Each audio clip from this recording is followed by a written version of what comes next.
Olá pessoal, tudo bem? Galerinha, essa semana a gente vai falar um pouquinho sobre uma das técnicas mais bacanas da arte, que são os mosaicos, né? E alguns tipos de mosaico especificamente. Para falar dos mosaicos, a gente tem que automaticamente falar do Império Bizantino, que foi um dos maiores patrocinadores aí e desenvolvedores aí dos mosaicos. Falando de Império Bizantino, a gente começa ali na página 16 de vocês. Não tem como a gente falar de Império Bizantino sem falar dessa divisão aí do Império Bizantino, que se deu através de duas vertentes, né? O Império Romano Oriental e o Império Romano Ocidental. A questão é que o Império Romano Ocidental ele não foi muito feliz, né? Ele não se fortaleceu. O Império Romano Oriental ele se fortaleceu dentro de uma cidade conhecida como Constantinopla, que hoje seria Roma, tá?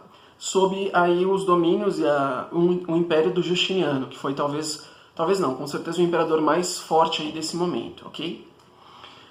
Por que é importante falar sobre ele? Porque ele foi também um grande incentivador, na verdade, também dessa técnica artística chamada mosaico. Importante a gente dizer que o mosaico ele estava tanto nas construções gerais, né, os templos, os castelos, enfim, como também nas igrejas, tá? E eles serviam tanto para decoração como também para, no caso da igreja, ele servia como uma técnica de evangelização das pessoas.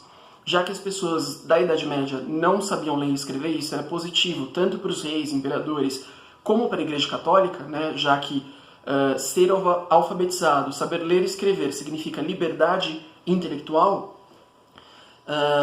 eles tinham que, de alguma forma, ter uma técnica de alfabetizar as pessoas, de evangelizar, as pessoas, e aí eles faziam isso através da técnica de desenho. E a técnica do mosaico foi usada dessa forma. Professor, o que é um mosaico mesmo, de uma forma geral? Mosaicos são várias pedrinhas em conjunto, coladas, para que se forme uma imagem. Tudo bem? Isso pode ser feito com várias técnicas diferentes e vários materiais diferentes. Posso fazer isso com pedras normais, posso fazer isso com mármore, posso fazer isso com granito, posso fazer isso com ouro, posso fazer isso com pedras sem nenhum valor efetivo. A questão é você juntar essas pedrinhas e formar uma única imagem. Tudo bem? Galera, sobre isso, é importante a gente falar que nessa técnica aí do mosaico, para os imperadores, tanto na igreja como para os imperadores, eles tinham também uma questão aí de hierarquia, né? Então, todas as imagens, elas tinham um posicionamento ali onde a hierarquia denominava quem era mais poderoso do que o outro. Por exemplo, se eu tinha demonstração de algumas imagens, eu diria que assim, as pessoas mais fortes, mais poderosas, elas seriam representadas de forma maior, né? Isso falando de imperador, o imperador seria a figura maior ali naquele desenho. Falando da igreja evangélica, dos evangelhos cristãos, as figuras cristãs, Deus, Jesus Cristo, seriam as figuras maiores por uma representação de poder. Tudo bem? Galerinha, na página 17, a gente continua falando dessas regras rígidas impostas pelos sacerdotes, dos posicionamentos desses personagens, que foi o que eu acabei de explicar para vocês. Quanto maior a persona, mais poder significa que ela tem, ou que ela representa. Depois a gente vai para a página 18, onde a gente tem um pouquinho das culturas de outros lugares que também fizeram uso dessas técnicas no mosaico. Exemplo, eu posso dizer que a Basílica de Santa Sofia, ela foi uma igreja totalmente reformada e ela hoje se torna um grande símbolo dos mosaicos, tá, ao redor do mundo. Essa Basílica de Santa Sofia, ela fica em Istambul. Então a gente vai ver uma representação aí dos mosaicos na cultura árabe também. Isso ao longo de muitos e muitos anos, de muitos séculos até. Então não é algo somente da cultura ocidental de hoje em dia, né? Ele vem aí se afirmando desde muitos séculos atrás em várias culturas diferentes. Importante a gente dizer também que é uma cultura que vai também aparecer, uma técnica artística, um mosaico, também na cultura mexicana, tá? Onde a gente vai perceber ali que isso foi usado muito antes da chegada de Colombo nas Américas, isso foi usado ali por várias outras culturas anteriores, ali onde seria hoje o território do México, tá certo? Galerinha, na página 18, vocês têm 3 perguntinhas para responder, tá bom? Então, em sua opinião, porque os sacerdotes criaram as regras dessa corrente artística, dica, tem uma questão aí do evangelizar e como evangelizar, tá? Volte ao mosaico do imperador Justiniano e, a partir da sua análise, descreva como ele buscava ser reconhecido por seu povo. Lembra da questão das personagens? Quanto maiores, mais poder. 3. As igrejas bizantinas eram construções grandiosas. Você acredita que as dimensões monumentais em seus interiores luxuosos, revestidos por elaborados mosaicos, tinham algum propósito? Pensa.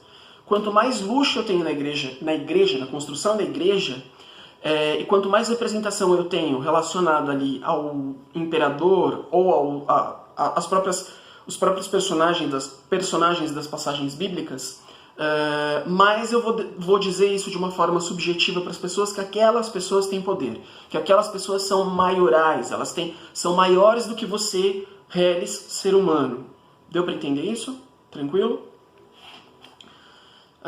Na página 19 a gente vai ter dois exemplos aí de mosaico nessas culturas diferentes que eu falei para vocês.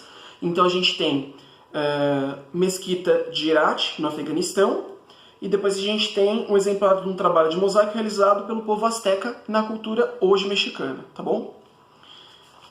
Passando aí para a página 20, a gente vai falar sobre algumas técnicas do mosaico, né? Existem várias e vários materiais também. Então vamos lá, como eu falei lá no começo, pedrinhas, cerâmica, granito, mármore, pedras preciosas, incluindo ouro, enfim, todas as pedrinhas que podem ser agrupadas para formar uma única imagem. E essa é a técnica principal do mosaico.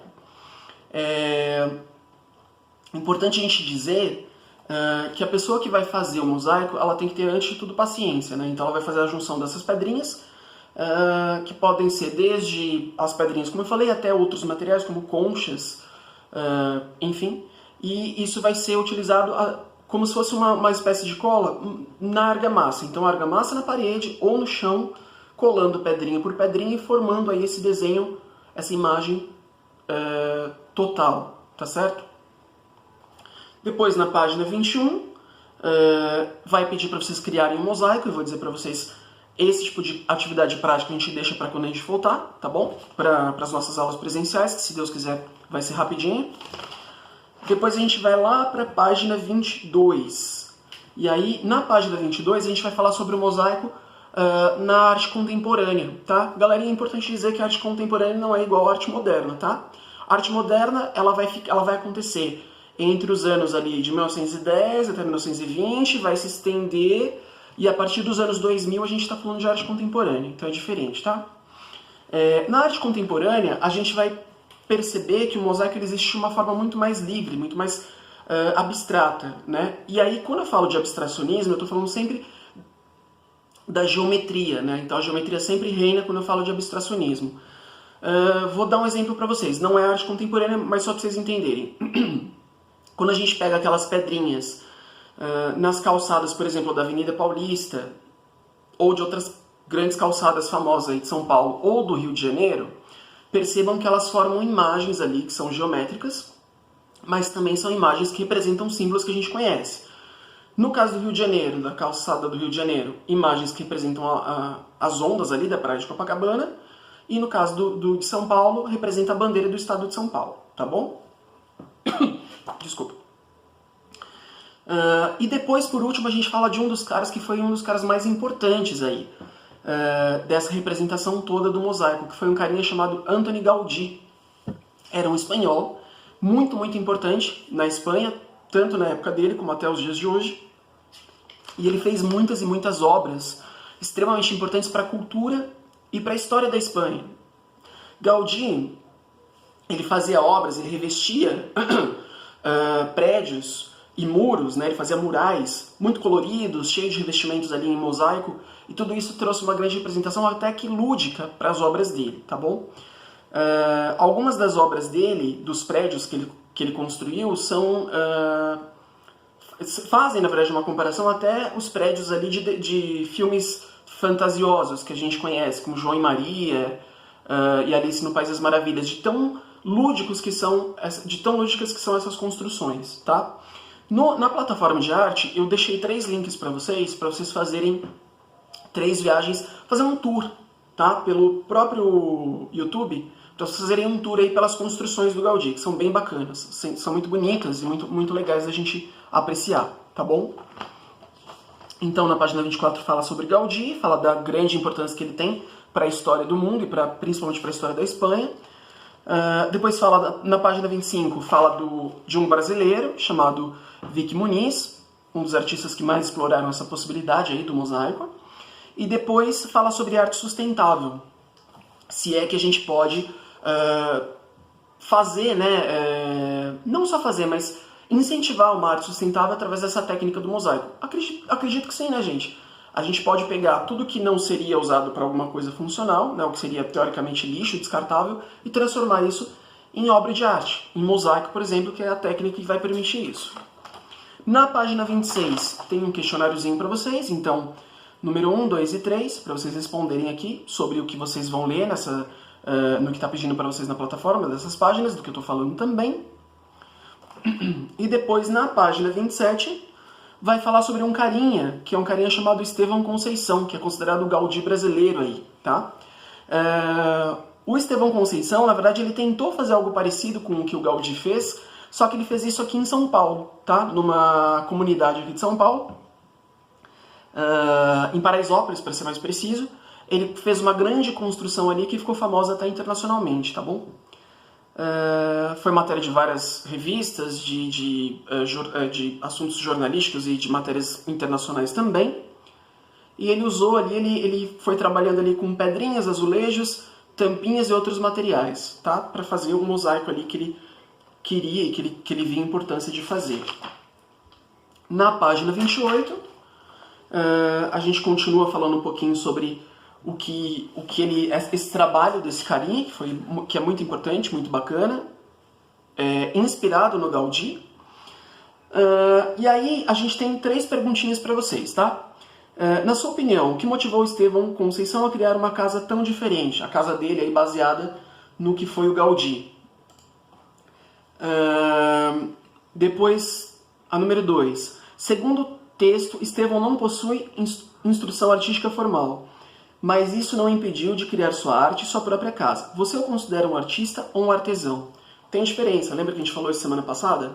Artista é uma coisa, artesão é outra. Tem a ver aí com a questão do uso de forma industrializado. Lembra disso? Você reconhece semelhança entre a casa de Estevão e as obras de Gaudí? Busque na internet, imagens, blá blá blá. Pessoal, essas perguntas aqui, eu deixei para vocês, na verdade, para vocês fazerem na plataforma de artes, tá? Porque aqui vocês, obviamente, vão perceber que vocês não têm espaço para responder essas perguntas. Então eu deixei para vocês fazerem na plataforma de artes. Eu estou olhando aqui só para ter certeza de que tá tudo certinho que eu pedi para vocês. Então, ó, de uma forma geral, é isso. Peraí. A gente foi até a página 28.